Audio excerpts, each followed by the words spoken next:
महाराष्ट्र की जनता भी देख रही है कि एक तरफ महायुति का घोषणा पत्र है, वहीं दूसरी तरफ महाअगाड़ी का घोटाला पत्र है।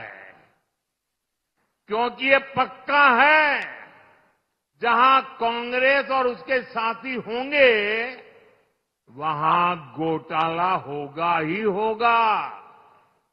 ये लोग ऐसी योजनाओं की घोषणा करते हैं जिसमें से ज्यादा भ्रष्टाचार हो सके। आप महाराष्ट्र में इन लोगों को ये सारा पाप फिर से करने देंगे क्या? करने देंगे क्या? ये धोखेबाजी महाराष्ट्र की जनता के बीच चलेगी क्या? साथियों, पूरे देश ने कांग्रेस की हरकतों के कारण उसे पूरी तरह से खारिज कर दिया है। कांग्रेस अब ऑल इंडिया कांग्रेस नहीं बची। कांग्रेस अब परजीवी कांग्रेस बन चुकी है। ये कांग्रेस पार्टी अब केवल बैसाखियों पर ही जिंदा है। महाराष्ट्र हो, उत्तर प्रदेश हो, बिहार हो, झारखंड हो, ज्यादातर राज्यों में कांग्रेस दूसरी पार्टियों के सहारे ही चुनाव लड़ने की हालत में है। वो अपने पैरों पर खड़ी नहीं रह सकती। इसलिए साथियों, कांग्रेस ने राजनीति में खुद को बचाने के लिए अपना सबसे बड़ा हथियार चला है। ये हथियार है एससी, एसटी, ओबीसी समाज की एकता तोड़ो। एकता तोड़ो और राज छीनो। कांग्रेस के लोग जनजातीय समूह, शेड्यूल ट्राइब, हमारे आदिवासी, एसटी को बांटना चाहते हैं। कांग्रेस के लोग हमारे दलित भाई बहन एससी को बांटना चाहते हैं। कांग्रेस के लोग ओबीसी को बांटना चाहते हैं। साथियों, कांग्रेस के रहते ओबीसी कभी इतना एकजुट नहीं हो पाया। ओबीसी को आरक्षण भी तभी मिला जब कांग्रेस सरकार हटी।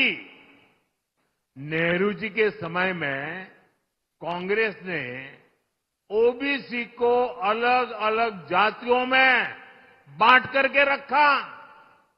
फिर इंदिरा गांधी जी का भी वही रवैया था। बाद में राजीव गांधी जी आए।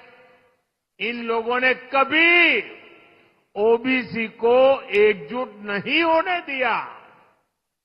और 90 के दशक में जैसे ही ओबीसी एकजुट हुआ, ओबीसी एक ताकत बना, ओबीसी अपने हकों के लिए जागरूक बना, ओबीसी देश की भलाई के लिए कुछ करने के लिए आगे आया।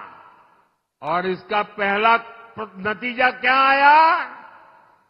जैसे ओबीसी ताकतवर बना भारत में, उसके बाद कांग्रेस की पूर्ण बहुमत वाली सरकार बनना बंद हो गया। उनका शटर गिर गया।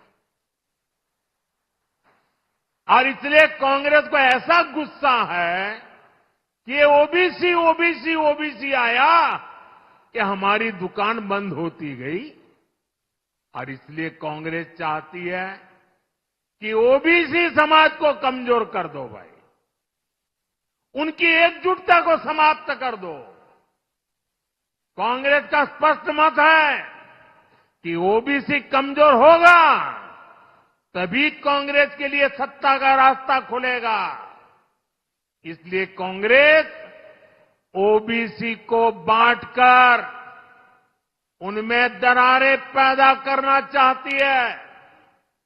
यहां नासिक और इस क्षेत्र में कितनी ही ओबीसी जातियां हैं, कुणबी, माली, वाणी, गुजर, कुंभार, नावी, सुतार, सोनार, देवड़ीगा, धांगर, धनगिरी, गंवाड़ी, शेटवाल, माली, मालिस, नामदेव, आहिर, तंबोली, धावड़, जाटगर, धाकड़ बैरागी, सैगर, कितने सारे।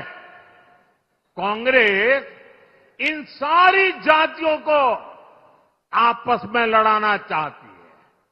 कांग्रेस चाहती है कुणबी ये जाति माली से लड़े, वाणी जाति गुजर से लड़े, कुंभार साथी नावी से लड़े।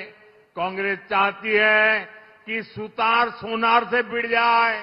कांग्रेस ओबीसी के तौर पर आपको एकजुट नहीं होना देना चाहती।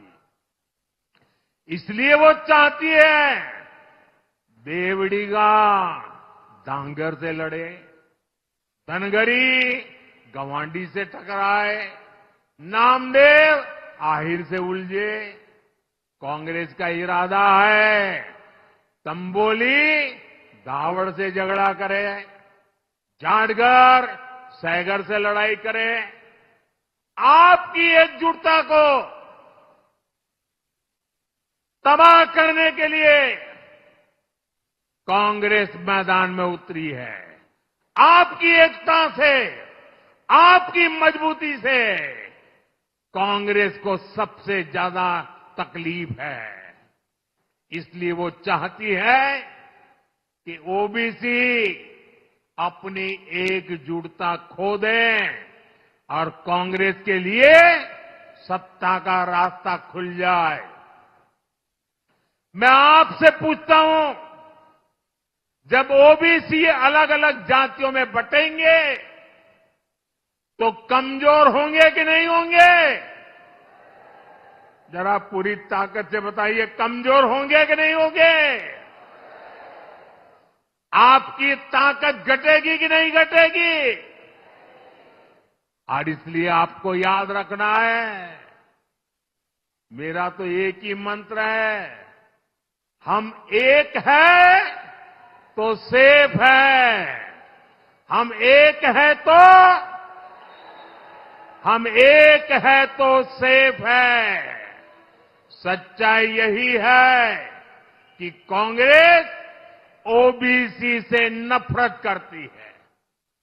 आज ओबीसी समाज का एक व्यक्ति लगातार 140 करोड़ देशवासियों के आशीर्वाद लेकर तीसरी बार देश का प्रधानमंत्री बना है।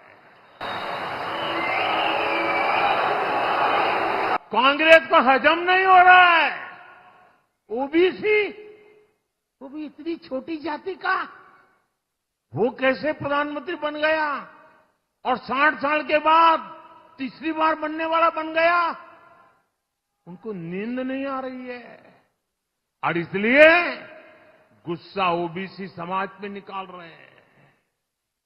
साथियों, यहां हमें आशीर्वाद देने के लिए इतनी बड़ी संख्या में माताएं, बहनें, बेटियां आई है। आपको याद रखना है, ये महाआघाड़ी वाले महाराष्ट्र की महिलाओं के सबसे बड़े दुश्मन है।